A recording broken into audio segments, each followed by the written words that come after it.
Hoje você vai acompanhar o momento mais decisivo da vida de 7 adolescentes. Chandel Jackson, da provocação ao desespero. Aos 18 anos, Chandel Jackson participou de um assalto que terminou com a morte de Nathan Potter, de 21 anos. De acordo com os relatos apresentados no tribunal, o crime aconteceu após uma tentativa de roubo. Ao perceber que a vítima não tinha dinheiro, Jackson teria se irritado e efetuado o disparo fatal. O que mais chocou durante o julgamento não foram apenas os detalhes do crime, mas o comportamento do réu. Jackson debochou da família da vítima, fez comentários desrespeitosos, chegou a rir enquanto era retirado da sala do tribunal. Para muitos presentes, aquilo demonstrava frieza, mas quando voltou para ouvir a sentença, o clima era diferente. Ele pediu desculpas, disse que estava arrependido, implorou para que sua vida não fosse tirada dele. O juiz foi direto: prisão perpétua sem possibilidade de liberdade condicional. Ao ouvir as palavras finais, Jackson se descontrolou. Precisou ser algemado à força. O jovem que antes sorria, agora enfrentava o silêncio definitivo da própria sentença. Dylan Shaker. Juventude não significa a ausência de responsabilidade. Dylan tinha apenas 16 anos quando foi responsabilizado pela morte do filho pequeno de sua namorada, uma criança de menos de 2 anos. O caso gerou grande repercussão pela idade do acusado e pela vulnerabilidade da vítima. Durante o processo, a defesa argumentou que Dylan era inexperiente, emocionalmente instável e incapaz de lidar com situações de estresse envolvendo uma criança. No entanto, gravações e depoimentos indicaram que houve agressões repetidas. O tribunal entendeu que, mesmo sendo jovem, ele tinha consciência suficiente para compreender seus atos. Na leitura da sentença, Dylan chorava. A condenação determinava décadas de prisão. Um adolescente que mal havia iniciado a própria vida adulta, agora passaria grande parte dela em um ambiente controlado, longe da sociedade. Cameron Herring. Quando a imprudência vira tragédia. Cameron tinha 18 anos quando participou de uma corrida ilegal em via pública.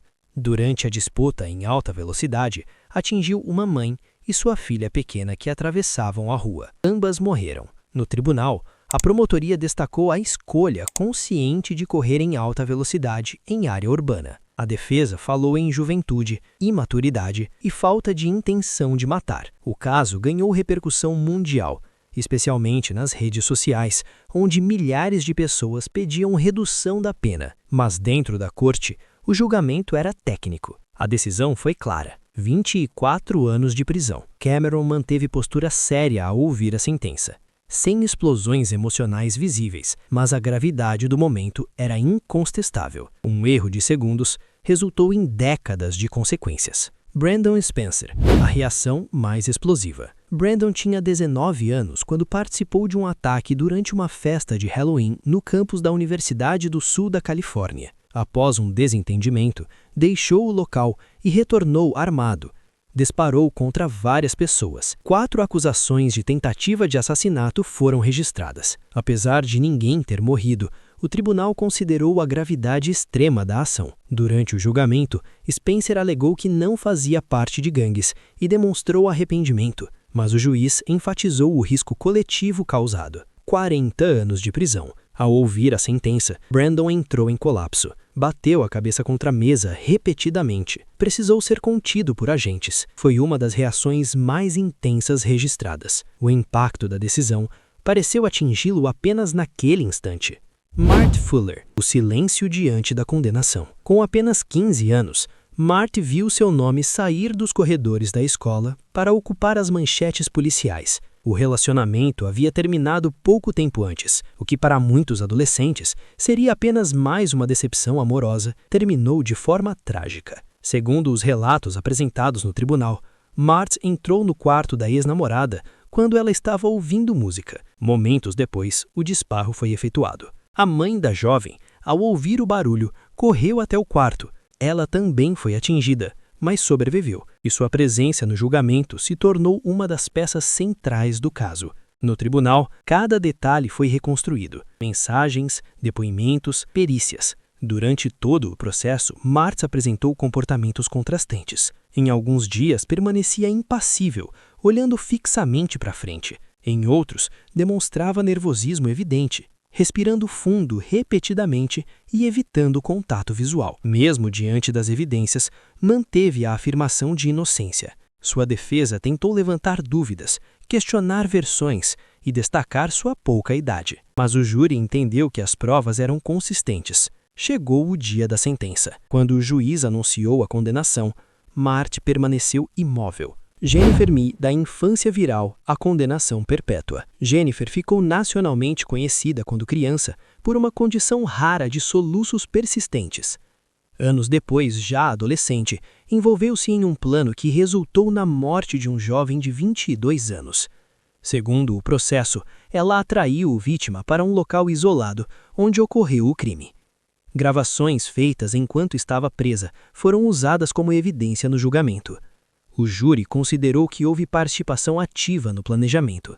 A sentença foi uma das mais severas: prisão perpétua sem liberdade condicional. Ao ouvir a decisão, Jennifer chorou intensamente, sem possibilidade de revisão futura. Uma mudança radical na trajetória de vida. Nicholas Cross, a sentença que dividiu opiniões. Responsável por um dos episódios mais impactantes de violência escolar nos Estados Unidos, Cross confessou os atos. O julgamento discutia apenas qual seria a punição, pena de morte ou prisão perpétua.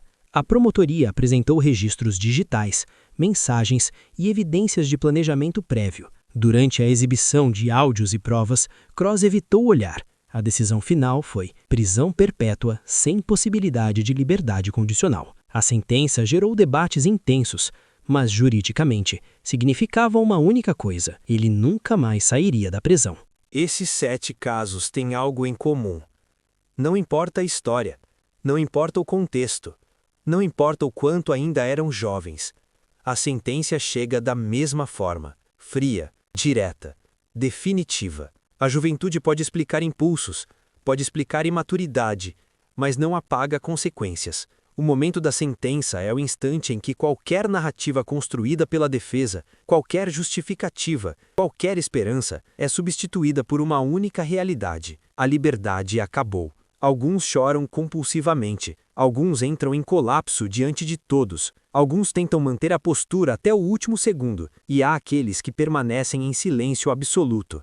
Mas por dentro, todos enfrentam a mesma verdade. Certas escolhas não permitem retorno, certas decisões não oferecem segunda chance, e certos segundos mudam décadas inteiras. Essas histórias não são apenas sobre crimes, são sobre responsabilidade, sobre consequência e sobre o momento em que alguém percebe que o tempo não pode ser voltado atrás. Inscreva-se no canal, ative o sininho e acompanhe os próximos episódios, porque algumas histórias não são feitas apenas para serem assistidas. São feitas para provocar reflexão e, acima de tudo, para lembrar que cada escolha tem um preço.